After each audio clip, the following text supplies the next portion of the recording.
Today's video is going to get straight to the point and in sequence with yesterday's video, which, to summarize, you have a vision, you have a dream, you have a goal that you want to achieve and bring into your five-sense reality.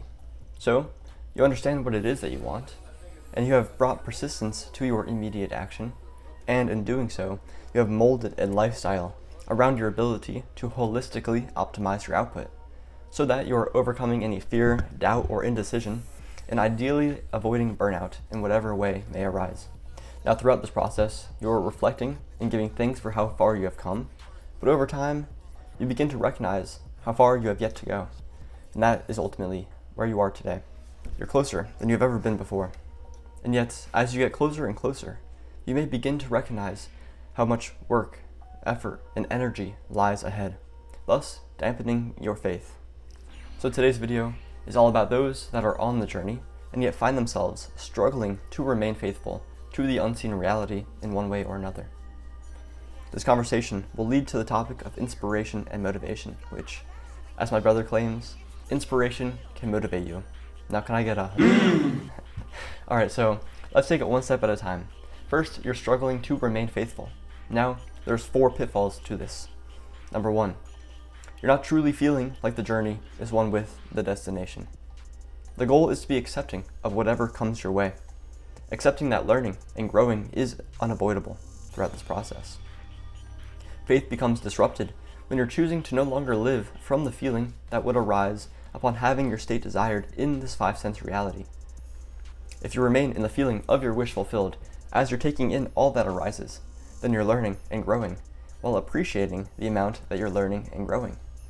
You're joyously connecting with others, taking on new work, new tasks, and accepting the obstacles, challenges, and perceived failures objectively as feedback data.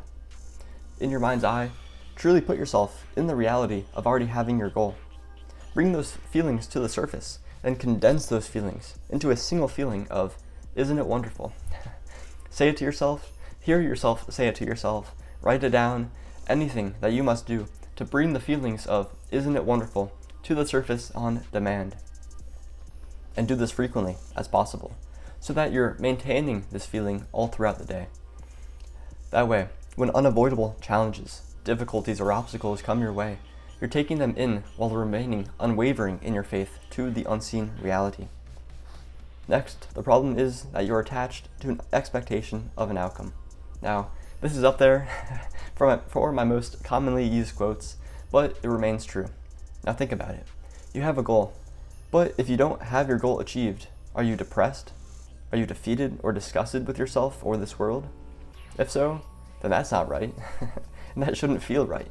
But many stop there. They give up on their goals because things don't appear to be going their way. And now they're left with nothing but self-deprecating feelings, thoughts, and emotions that they're suggesting to be true about themselves. So how do we recognize this and overcome it? Well, first, are you giving love to yourself? Do you still have trust in the unseen realities, ability to work in ways that we can never expect or anticipate? Well, start with a small yet achievable goal that pushes your boundary of comfort.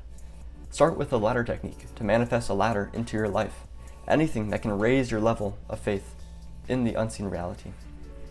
In doing so, you'll recognize that the only true obstacle standing in your way is yourself. With this, I mean your own internal reality, your self-talk, your auto-suggestion, what you're affirming to be true about yourself and the stimuli that you're choosing to fill yourself with.